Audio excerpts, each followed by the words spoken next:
Help yourself. Thank you.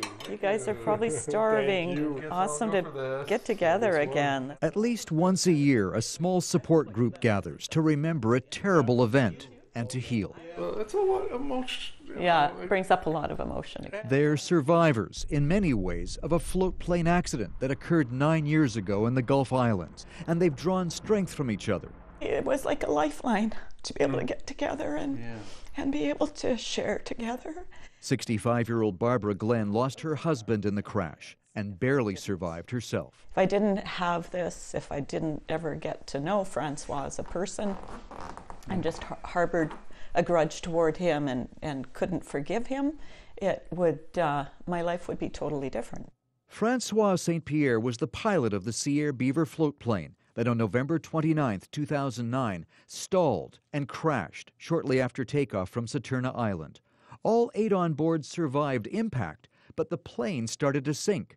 6 passengers were trapped inside and drowned, including a mother and her 6-month-old baby. Only Barbara and Francois survived because doors beside them cracked open, while the other 2 doors jammed. You're just kind of like stuck in a tin can that's, you're trapped. And they didn't come out my side because they were too busy trying to get out the other side. The 2 survivors suffered multiple broken bones, but the mental trauma was far worse. Francois has never spoken about the crash until now. I did feel like maybe it was something that was unforgivable, like that I could never bring them back. Investigators didn't blame Francois for the crash, citing a series of unforeseeable events. When he showed up at the first memorial for the victims, an instant bond was formed. Patrick Morrissey wasn't on board the plane, but it was his wife and baby daughter who died.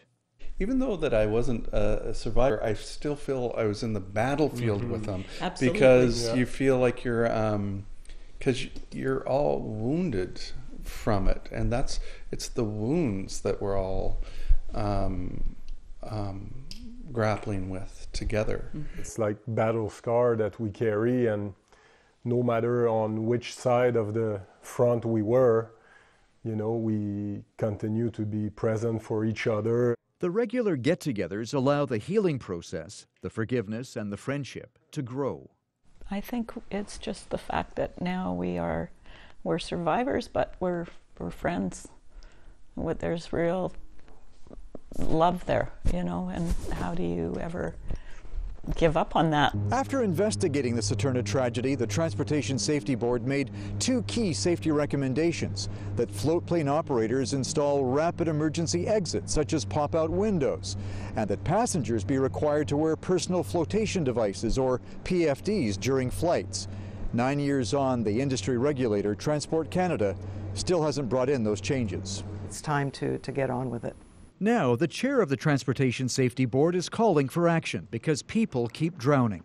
In 2011, a young boy in a Quebec floatplane crash. In 2012, 2 men after a Northern Ontario accident.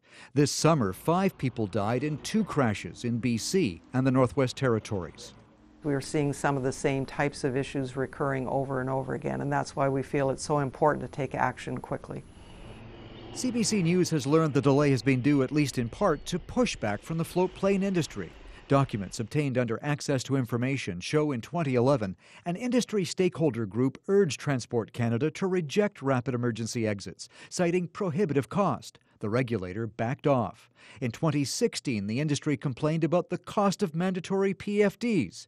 Transport Canada said PFDs could be required anyway. Now the Transport Minister says new safety regulations are coming. I would say to you that that's going to be soon, a matter of months. Some floatplane operators have installed pop-out windows voluntarily and say they don't want to be seen as resisting safety improvements. We just want to make sure that when the regulations come out there, they work for us, that we're not going to have to pass too many costs down to a customer. The pop-out windows are the no-brainer for me. I used to be angry. I used to be frustrated.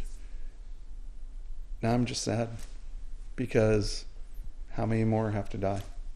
Eric Rankin, CBC News, Surrey.